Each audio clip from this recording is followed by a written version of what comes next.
Hey everyone, Stephen here again with another case study. I have Ali here who is now on our team, but before he was on our team, is still an Amazon seller and an upcoming Amazon seller and started out that way. So I thought it'd be cool today, jump onto a case study, talk about Ali's journey from being in a job to building his business and everything in between. So Ali, welcome to the case study today, sir. Thank you. It's good to be here.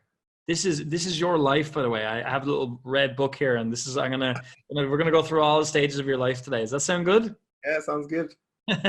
All right, cool. Well, look, where I always start with these, Ali, I think it's an interesting place to start. Is what was the epiphany moment in your life where you realized, an Amazon business specifically, or selling on Amazon certainly, was right for you? What happened in your life that led up to that moment? Well, I was working at the airport full time as a security officer, just literally making ends meet and doing the daily grind, so to speak.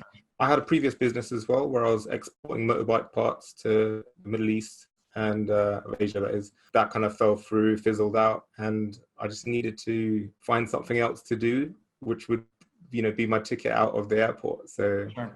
that's kind of got me researching. I wanted to do something online. I read the book, The 4 Hour Work Week by Yep. Tim Ferriss. Yep. And I was just like thinking, yeah, this is exactly what I want to do. I want to do something online, work remotely from anywhere in the world, because one of my passions is traveling. Me and my wife love to travel. Started kind of going into that direction. Started looking online, researching what could I do.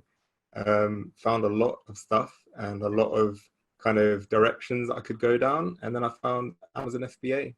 You came across Amazon FBA, and what specifically about the business then do you like about it? What's kind of like the makeup about it that you feel like, or you felt like at the time, this is really what I'm looking for? Just the 100% kind of hands-off, work remotely style business, something that I could do from anywhere in the world. I can work from anywhere as long as I have a laptop and an internet connection.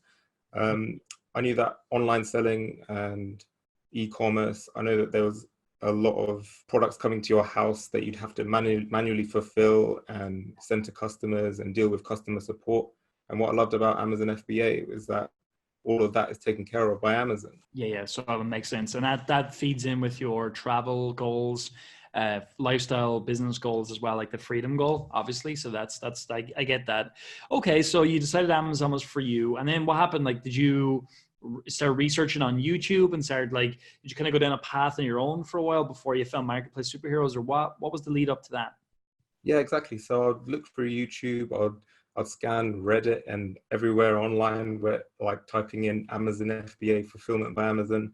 Yeah. And there were just so many different strategies and different kind of techniques and tactics on what you should do. So I was kind of left confused. I didn't know what to do Yeah. until on Marketplace Superheroes, and I kind of watched the kind of intro video, and I really liked that style of business, which is kind of finding boring products and fulfilling that demand.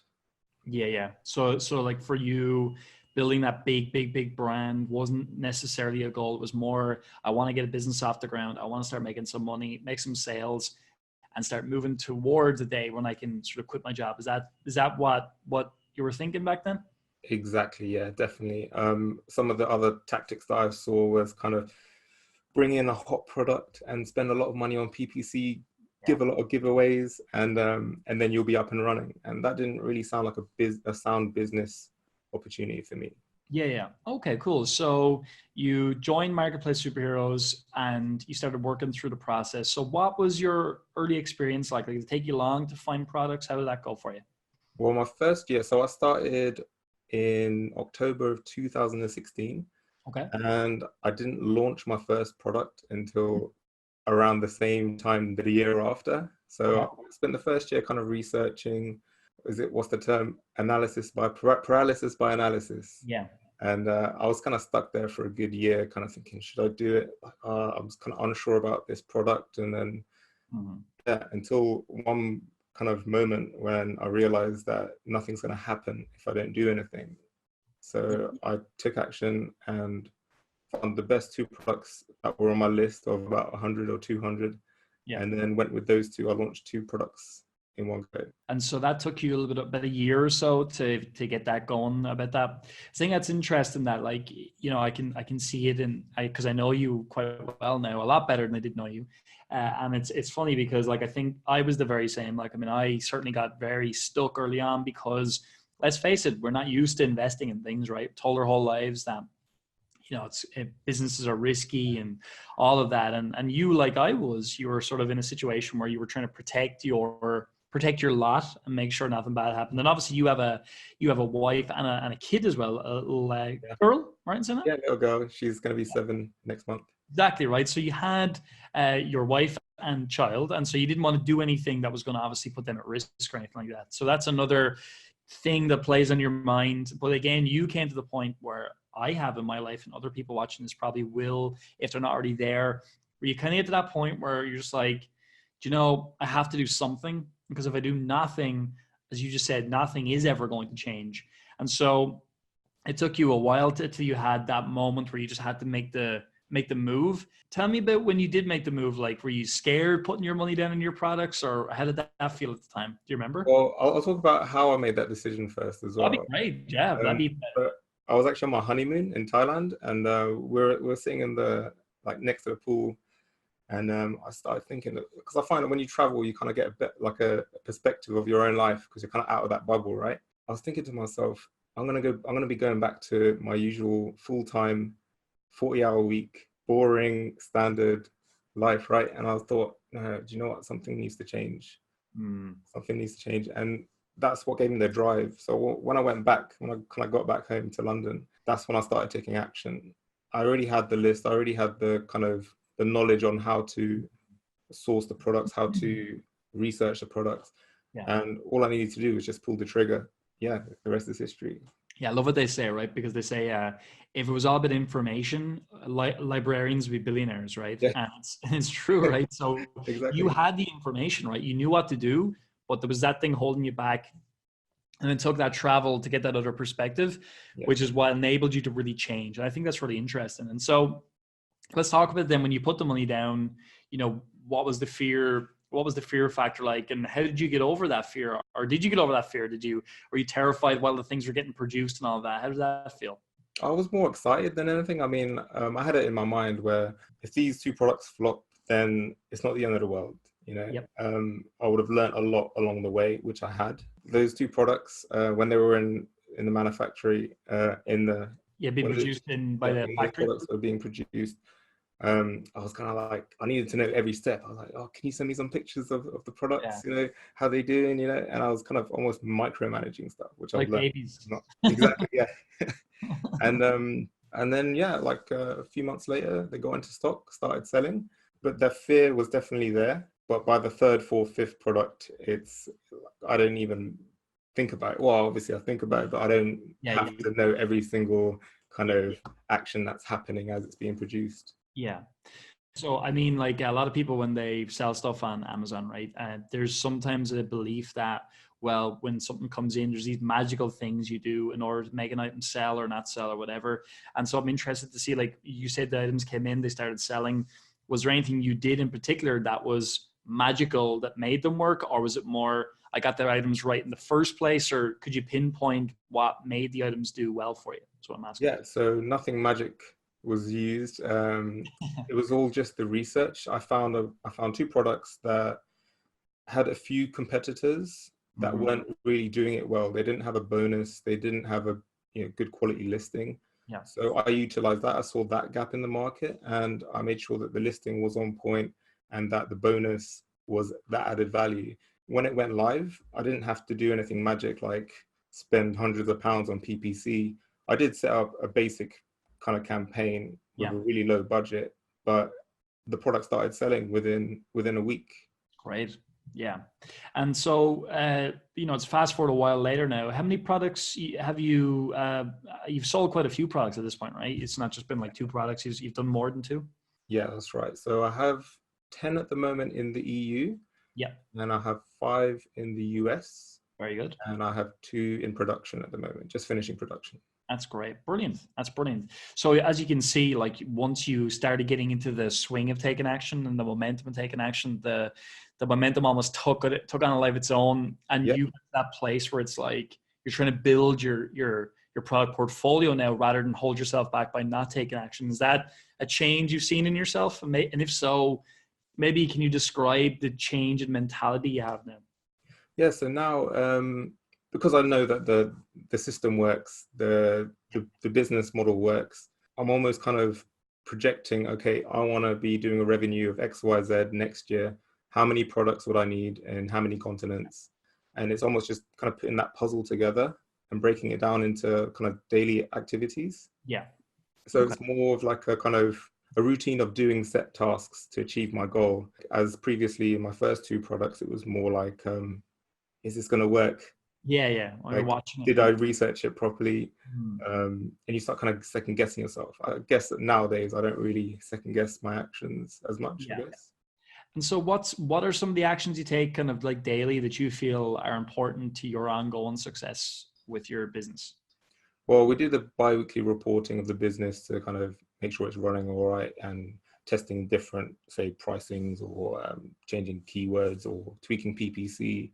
But the most important for me is having like a huge pipeline of products that are ready to be launched. Having that ongoing, finding products all the time, that's something that is important because you can tell me why in a sec, but for me, I just know in any business I'm in, it's always good to know what you're going to do next so that you always know where things are going, why they're going a certain way. And it gives you that thing to look forward to all the time. That's what it's like for me. What's that like for you? Why is that important to you having that pipeline? Oh no, definitely. Having that pipeline is so important because as you start making profit with your products, you're ready to do your reorders, but you also have a larger capital pot to invest into new products. Yeah. And because researching products on Amazon and kind of doing the whole product research strategy, it is time consuming because you're sifting and sorting so many products, and it could take, say, a week of doing it an hour a day to probably find a small handful of really good products to go forward with. Yeah. So having that pipeline just makes you ready for that time. So when you have that capital ready to go, Yeah, you you're can just be ready. like, that's it, I'm ready to go with these. I just have to find the suppliers to get the numbers and then get rocking. So That's awesome. And was there ever a time and it's okay if the answer is yes, by the way, was there ever a time that you were going through the process and maybe you got a little bit impatient and you thought, oh, I'm going to change it up. I'm going to start doing these other things that I hear other people do. And I'm going to go down that path for a while. And maybe you realize that wasn't the path for you, or have you always stuck with the processes we share? How was that kind of? I think no, I didn't actually veer off at Good. all. Only because on the Facebook group, I've heard horror stories of people just doing that, Yeah. and I didn't want to do that. And the way I see it is that if something's working, why do I need to kind of create something on my own? Keep tweaking it or whatever. Exactly. Why reinvent the wheel? That's awesome. And so before, you only became part of the team recently, just for anybody watching as well. So it's not like Ali's been on the team for ages or anything. Ali's a research expert, as you all know, and you can hear from the interview so far. That's why we have him as a research expert, because it's his biggest thing. He spent a whole year doing it without taking any action a long time ago. But that said, though, you came to a couple of our different events and things like that. Maybe talk about, that experience. So I know you came to our boot camp and things like that. How was that for you at the time? Because you weren't on the team at the time and all that for anybody watching, but what did it do for yourself, your business, that kind of thing? I guess the business, just by its nature, it can be quite a lonely business where you feel like you're the only one doing it. So I think kind of meeting people that were on the same wavelengths and the same path that I'm on kind of just reassured me that kind of I'm doing the right thing. And hearing other people's stories, their success stories, kind of just gave me this big motivation, and also it kind of gave me a sense of pride in what I'm doing as well. Yes. You're on the right path. You feel good about being on the right path, that kind of thing. That's really important though too, no matter what you're doing in life, because if you feel like you're on the wrong path, there's nothing more demotivating than that, especially when you're putting time and effort into it. Exactly. Okay. So let's change gears really briefly then. You've done really well with your business. It's growing all the time. What have been the most important things? I think we know the answer, but let's talk about it anyway. What have been the most important things or skills that you've learned along the way that you're like, that if I could just tell someone to do that, not that alone, but if they could just get that right, it would really help them. What would you say are some of those things? I'd say taking action is, I'd say that's the most important thing, because the information is out there. There's support on hand should you have a question, but if you're not going to take action, you're not going to move anywhere, no Yeah. matter how much you know. And then from a skill level, like what would you say some of the skills you've learned while building this business? Like obviously product research, but are there any other skills you can come to mind? You're like, wow, I didn't have that skill before. It's something I've picked up along the way. I'd say organization is key in this business. I started using Google Calendar, and that's where I put everything, my daily tasks, and it kind of just maps out my week. So then I'm not kind of like stuck for time, or what should I do, and then important tasks get missed because I've just forgotten to do them. So I guess being organized with your time and consciously doing tasks and not getting distracted, I Yeah. guess that's really important. Doing the fundamentals correctly. So finding more products, checking your reports, making sure things are running correctly. Yeah, They're the key tasks, I suppose, that you've been definitely. talking about. Interesting. So then if it says, let's say someone's on the fence, they're gonna either, let's say they're gonna purchase the program, or let's say they're gonna purchase a product. So they're on, like, as in an actual item to sell on Amazon. So there could be a member who's on the fence of buying a product. It could be a non-member on the fence of like considering coming into marketplace. What would you say to those kinds of people just on the fence in life in general? Because you were like that for a long time. Yeah. What's some of the advice from the other side you can give people now? Okay, so I know that Robert says that even if the product is a no-go and you just ship the product over and set it on fire, the amount that you learn from that process, you can't put a price on that. And I 100% agree with that, because it's so easy to just kind of be stuck in that paralysis by analysis. Yeah. But you're not going to be going anywhere. And the amount I've learned from just that first order has just been amazing. I mean, yes, the modules are so comprehensive. They're full of all the information and fundamentals you need to take the business forward. But just the little kind of subtle things of kind of negotiating with suppliers, being organized with your time, and creating a listing, and setting up the whole Amazon process and working with the hub. I think the amount you learn from that alone is worth more than the investment in the product itself. Yeah, that's very fair. And I'm sure, like, and maybe the answer is no again, but some of your items that you've done, like, have there been any that have kind of like, you thought they were going to be really good, worked out not to be so good, or have you found like all your items have done really well? What's that kind of look like for you? Well, I'd say two of my products tend to be more seasonal, and I didn't kind of forecast that when I did my research. Yeah. But that said, it's still kind of going. I mean, one of them's kind of just kicking in now because of the beginning of winter. Yeah.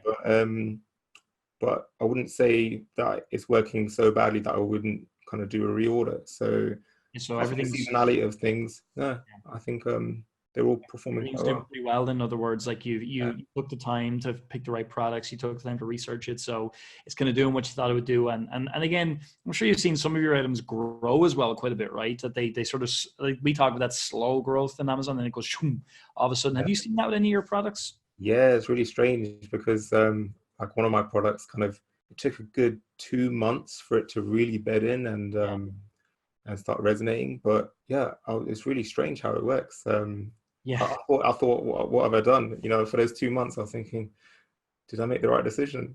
Yeah. But then slowly but surely it started growing. It's funny. I see that on other platforms too, like YouTube, for example, like we're on here now. That's the same thing. It's like, nothing's happening as such. And all of a sudden, a lot of things happen very, very quickly. And I think it's just these algorithms in general, like they take time to index things and they take time to figure them out and figure out how good your offer is. They see the conversions and all of that. So that's cool that you've seen that as well. I'm happy that, because that's been my experience as well. Like it's just slowly, and all of a sudden, shoom. And again, you can run out of stock easily with stuff like that. You have to be very careful, which is great that you're forecasting often. And even if you're forecasting often, sometimes you can still make a mistake. But yeah, I like the fact that you've added that in as an important part of your life, that you're checking your stock, you're checking how long it takes to get it into stock, and you're thinking, do I have enough items now at this current selling rate to stay in stock? That's really important too. Exactly. All right, man. Well, that's awesome. Well, look, I've really enjoyed, hearing a bit about your story, hearing a bit about the products you're selling. You're selling globally, which I think is really great. You now are part of the team, and between that and your business, it's helped you quit your job now, Yeah. which is a huge congratulations, by the Thank way. you. I mean, that's great. And yeah, so what's the plan for the business's future then? Just keep on launching more products over the next year or 2 years, that kind of thing. Yeah. So all my current stock in the EU, every time I do a reorder, I'm going to be expanding into the US. But now, obviously, with Australia opening up, that's another marketplace to explore as well. Yeah, that's fantastic. Well, look, congratulations again, Ali. Thanks for your time and your wisdom today. And yeah, anybody who's not in the program, as people like Ali are in our community every day answering questions and being part of the whole life of marketplace. So it's I'm not the only one here teaching things. There's absolutely a team behind us, and I thought it'd be cool to do this case study today. So Ali, thanks again for your time, and all the best in the future, my friend. Awesome. Thank you, Stephen. Thanks. Take care.